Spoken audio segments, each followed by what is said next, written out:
Hi, welcome back to the second half of our lesson today. I hope you had a little break, and if you didn't, that's okay too. Today, for the second half, we're going to go over the next part of our objective, which is to distinguish between professional and unprofessional emails, and then compose a professional email. Okay, so I'm going to go ahead and get rid of my picture, and that way it's not in the way, and we'll get started. So we're doing email etiquette, part 2. Your email has 6 elements. The recipient, that's who you're writing to. The sender, that's your email address. Remember, it needs to be your Bronco mail. The subject line, why you're writing. The salutation, that's how you say hello or greet the person you're writing to. The body or message, that's where you write what you need to say to that person, ask your questions, make your complaints, your suggestions, whatever it is. And then the closing, that's where you say goodbye. Okay, this is also called the signature block.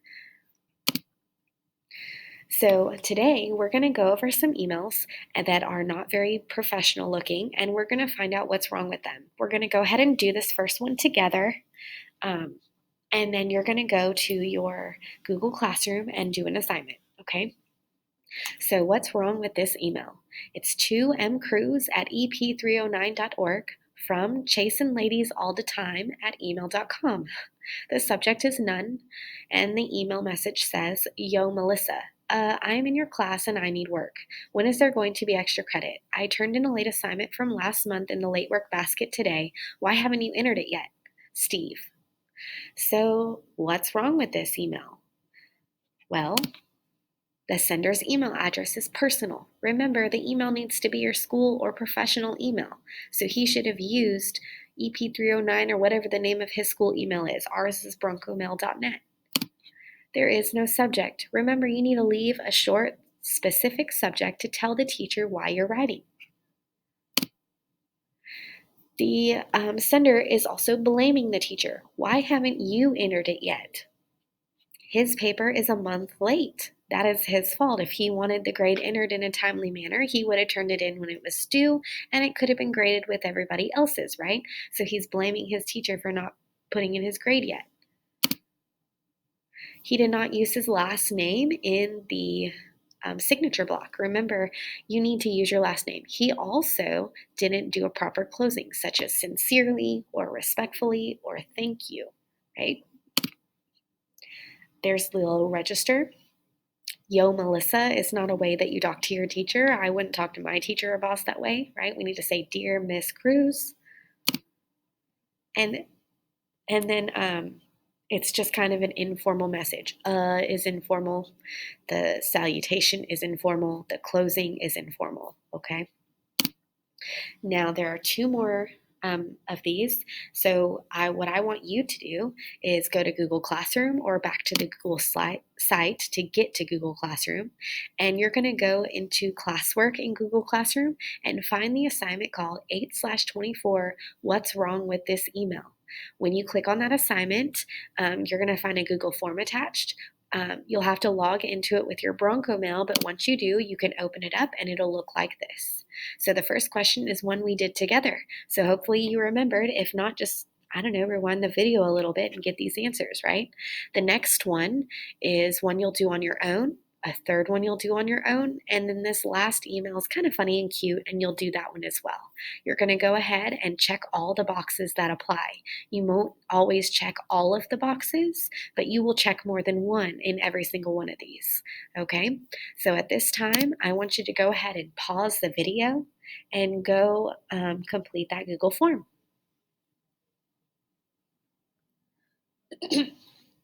All right, so you should be done with the Google form. You should have submitted it. Now we're going to go ahead and take the time to go over the answers to the questions that you did. Let's see how well you practiced, right? So I'm not going to read over the email. You've read it, but we are going to discuss what's wrong. So email number 2, what's wrong with this email? The sender's email address is personal. Pickles are my favorite at email.com. That's not a school email, right? It should be their first and last name at, and for us, it's broncomail.net. The subject is inappropriate. This doesn't tell me why the person is writing, what class period they are in, or who they are. It needs to be proofread. There are tons of errors. Okay, the word stupid is spelled wrong. Whatevs is text speak. There's just all kinds of problems here. This should be a question mark, not a period. The salutation is informal. We definitely don't say what's up to our teachers in email. Remember, we need to be professional and say good morning, good afternoon, or dear. The writer goes off topic. The writer is actually writing about their grades and an issue they're having. But up here, they go on talking about how they're supposed to be in class working and what their mom says to them and how they like video games. This is all off topic and doesn't need to be included. They use tons of exclamation points and emoticons. Those are all unprofessional. So exclamation points make things look urgent. They make things look like you're yelling or too excited. So we try not to use them, right? And emoticons just aren't professional. Those are things we share with our friends. It's too wordy. They said too much. Basically, all they had to say was, I have some questions about my grade. Can you please look at my grade and help me understand why it is what it is, right? They also use a blaming tone. Okay, can you explain this? You messed up my grade. Another thing that this person does is they don't give the teacher response time. They say, take care of this ASAP. Remember, your teachers can only check their emails so many times a day because they're teaching in class. Not only that, when they go home, they typically don't check or respond to their emails.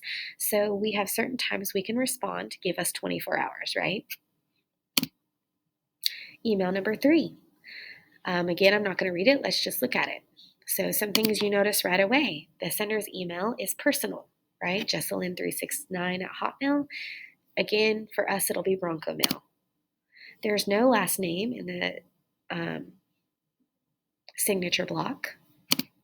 It needs to be proofread, so they don't capitalize hardly anything at all. They use text speak. There's grammatical errors and spelling errors, okay? She needs to proofread and rewrite this.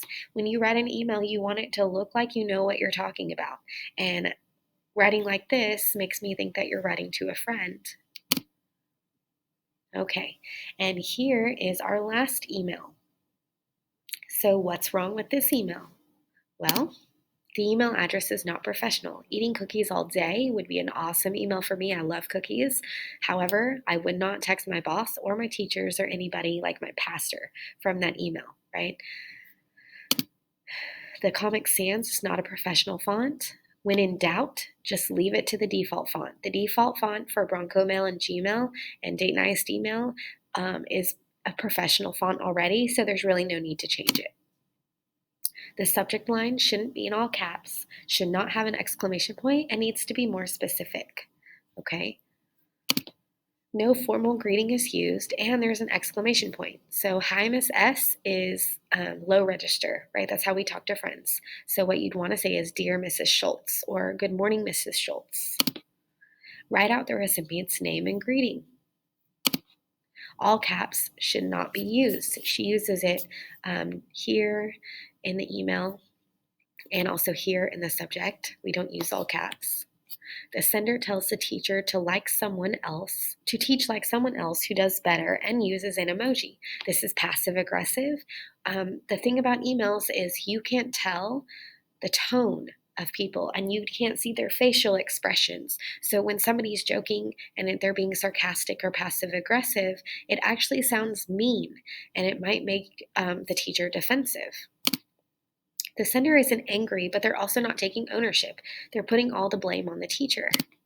The sender needs to stop putting all the responsibility on the teacher and go in and get her own work. So when you are missing work, you say, when can I come get my work? Not, can you give me my work? It's your responsibility to get your work from your teacher. For remote learners, you're going to go ahead and your work is always available and it's on Google Sites, right? So you're always going to have access to your absent work if you miss a day. You don't even really need to ask for it because it's all there. Today's assignment is vague. Which assignment? Also, the sender goes off topic. She says, what's your favorite smoothie? I'll get you one for helping me out. You've always been my favorite teacher. So they kind of say things that have nothing to do with missing work.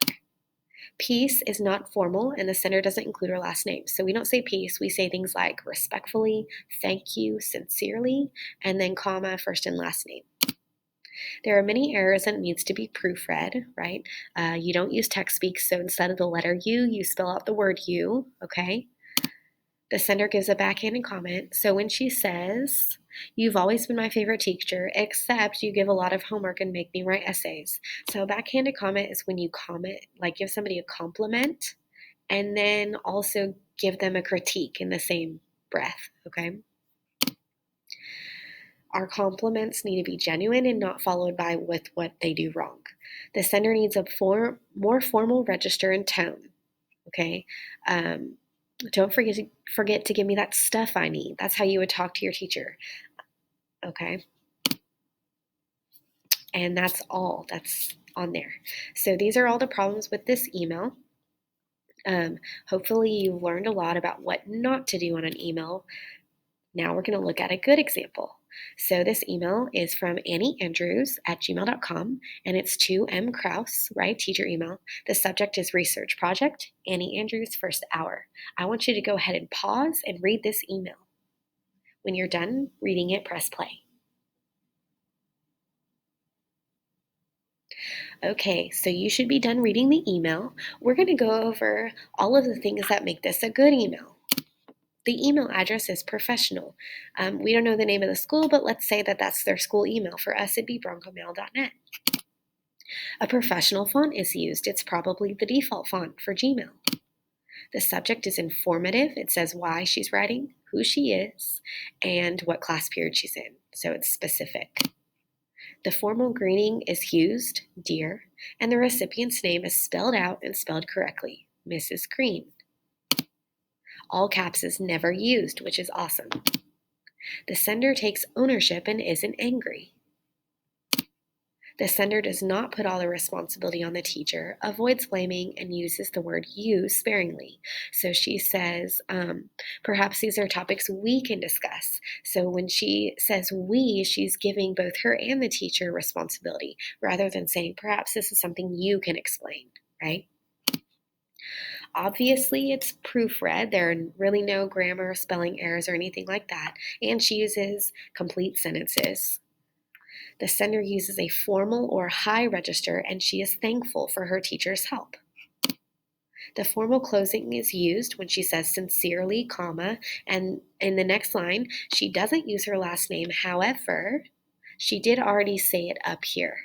Now for us, I do want you to put your last name down here, okay? So make sure that your last name and first name are both in the signature block. It's just good practice for when we're grown. All right, so there's an example of the good email. Now you've seen bad emails and you've seen good emails, so I hope you're ready to practice writing on your own. Here is an email template. You will now use the email template to write an email to your English teacher. Remember to follow the rules of email etiquette. Okay, these rules are actually they're in Google Sites, not Google Classroom. I can put them in Google Classroom, I probably will, but in Google Sites, if you scroll here, here's Monday, right? Video 1, this video will go here, and if you click this picture, then you will go ahead and it will open up all of the slides for today, and you can just scroll through until you find the slide that you need, right? Scroll, here we are. If you need the email tips, remember they're in the warm-up. So way up here, all the things that you should do, all 18 of them are here in the warm-up, okay? In your email, I want you to reflect on what you learned today that you did not already know. If you have any questions for your teacher about emailing, ask them. So put in the to box, you're going to put my email. In the from box, you'll put your Bronco mail. Use a proper subject. And then in the body, make sure you use a formal salutation and greeting. And then for your message, I want you to tell me what you learned about emailing that you didn't know. Are there any like tips that you didn't know you needed to do? Like, did you know you're supposed to not use emoticons? Or did you know that you shouldn't be using exclamation points? Tell me what you learned. And then if you are unclear about something or you can't remember something or you want more information, you can go ahead and ask me questions in your email. Okay, make sure that we are using high register formal writing, right? And that we're taking responsibility. And also, don't forget your formal closing where you say goodbye to me, right? Remember, first and last name in the signature block. This is my email, kayla.rizzo@daytonisd.net. Okay, so your email, where is it? Your practice email, when you go into Google Classroom, is going to come up like this. You might need to zoom in a little bit to see it better.